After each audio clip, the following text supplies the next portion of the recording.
1.250.000. Olha isso. Olha isso. Aí, ó, aqui em cima. 1.250.000. E a minha cadeira não pode fazer barulho.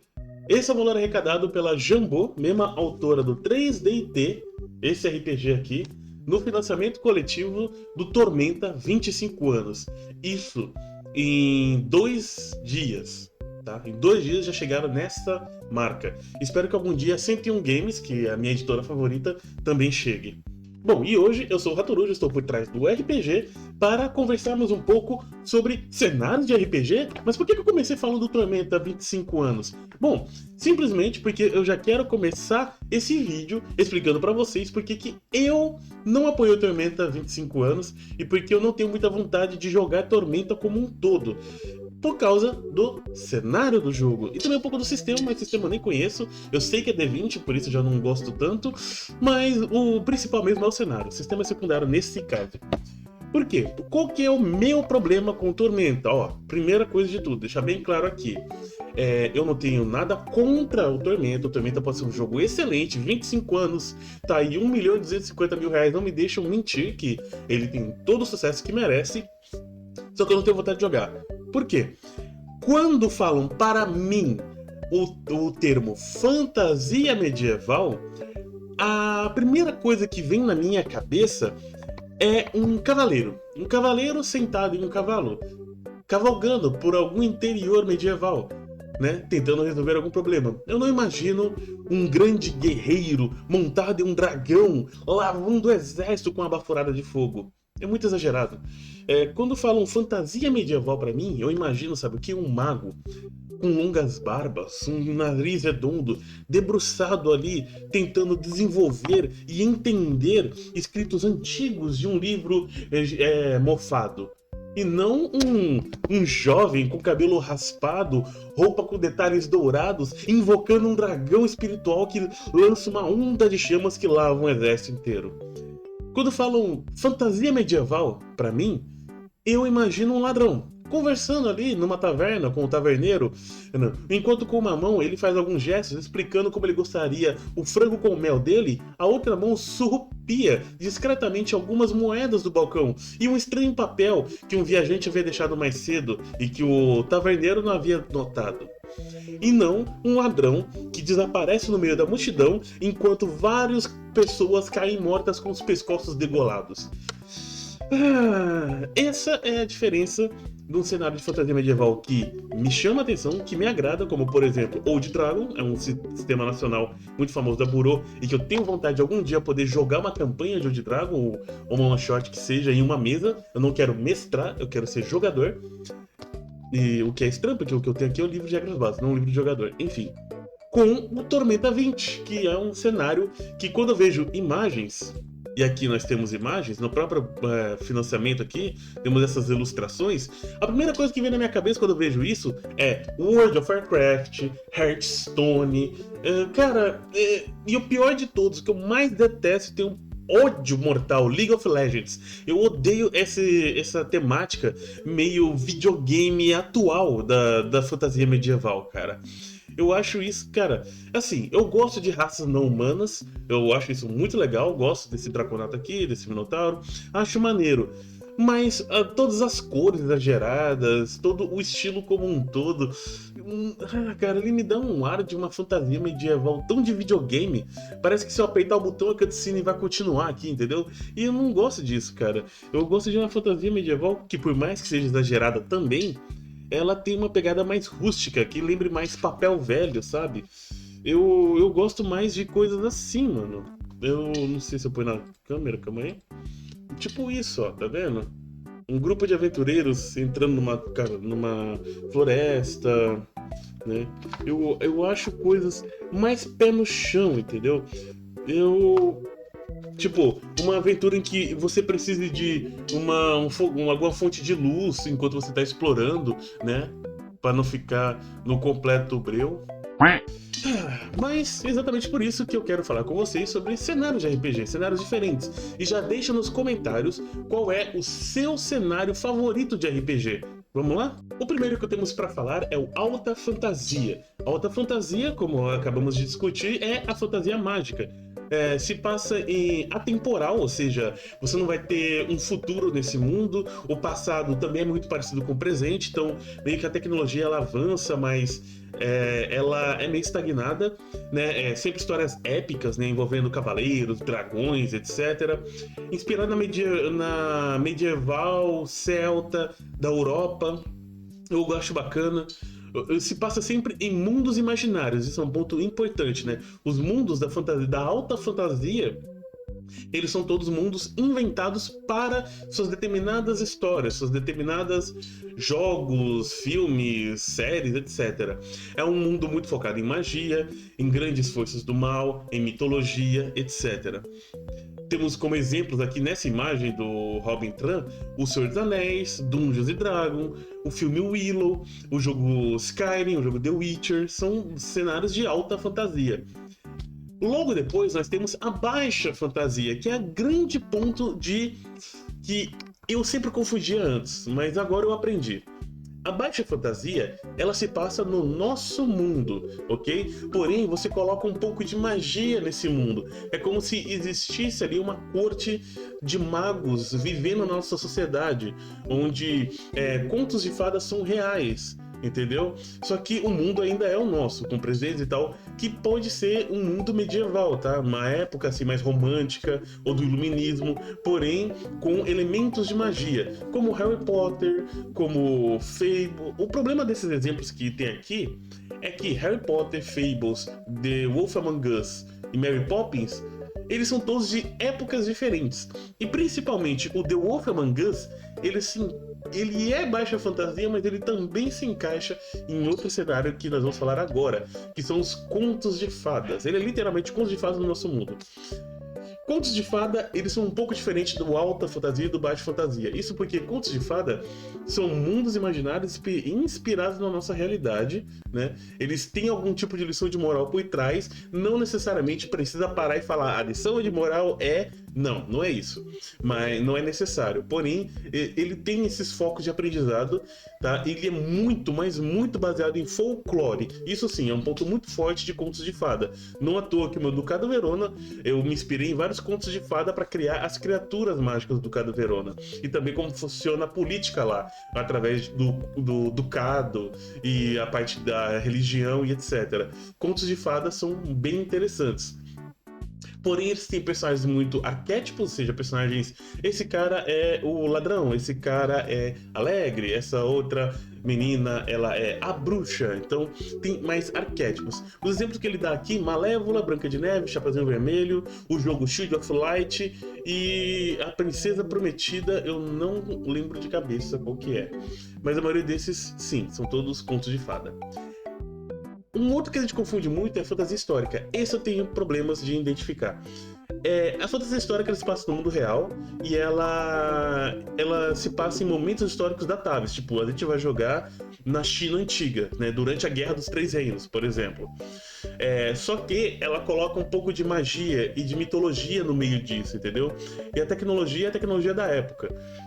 Por exemplo, aqui ele dá exemplos que eu discordo, né? As Crônicas de Arthur e Mil e Uma Noites são contos de fada. Eles nem sequer... Por mais que a Crônicas de Arthur se passe na Inglaterra, as Mil e Uma Noites, por mais que se passe na Arábia, eles são contos de fada. Eles têm um foco muito maior na parte folclórica e lúdica. Outlander eu não conheço, e Inuyasha, que é um anime, cara...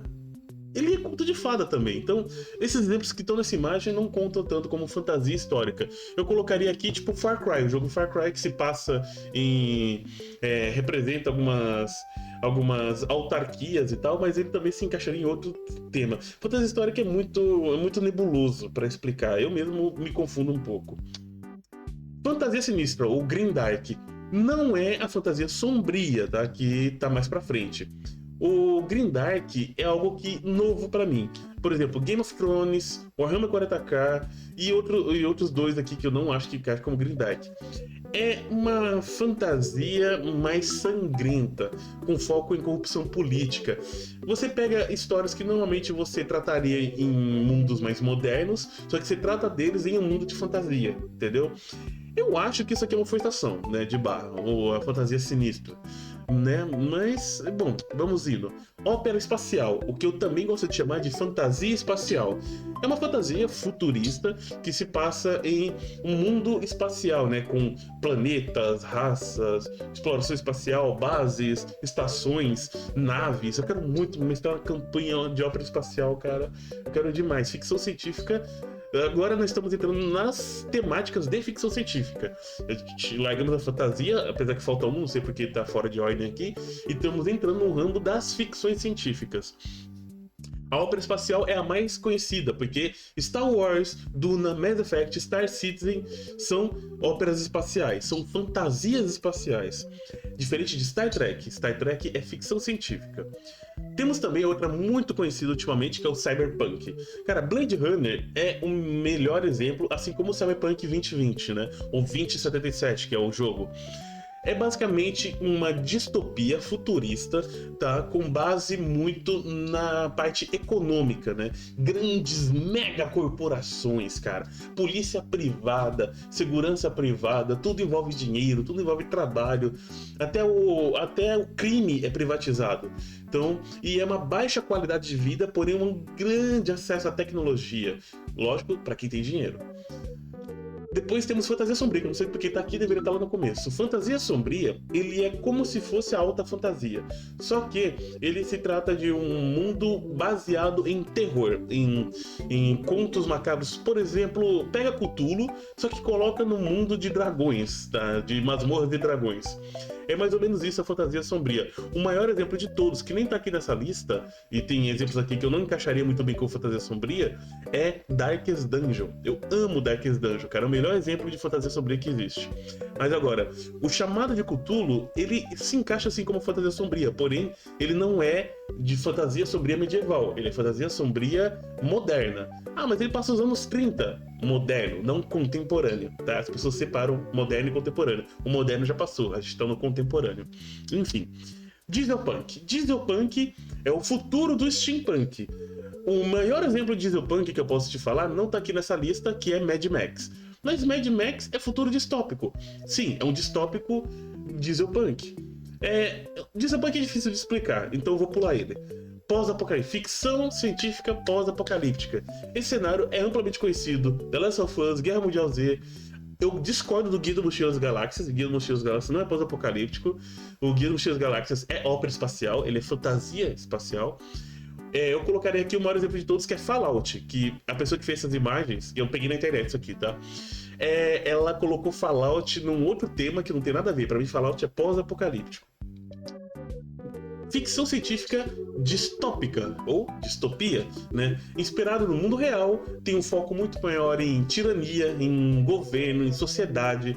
Cara, o maior exemplo que eu posso dar aqui, além do RPG Paranoia que tá listado ali, é você lembrar do RPG da Hugimuri, o Stigmata, né? O Stigmata, ele se passa numa ficção distópica.